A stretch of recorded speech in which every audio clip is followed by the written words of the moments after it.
Petrol की कीमतें 340 से कम होकर 260 तक आ चुकी हैं, लेकिन महंगाई अपने उरूज पे है।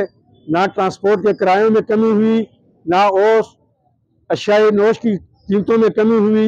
लिहाजा हाकिम वक्त और एसी साहिबान, डीसी साहिबान, कमिश्नर साहिबान से अपील है कि खुदारा अपने दफ्तरों से निकलें, बाज़ारों में ज़रा चक्कर लगाएं और इन अशियाए नोश के रेटों को भी चेक करें ताकि गरीब आवाम पे बोझ मजीद ना पड़े।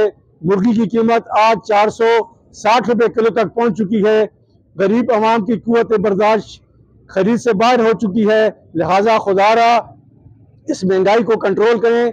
हमारे जो भाई इलेक्शन लड़ रहे हैं, वोट मांगना तो अपनी जगह, लिहाजा उनको चाहिए कि इस महंगाई के बारे में भी कुछ किरदार अदा करें।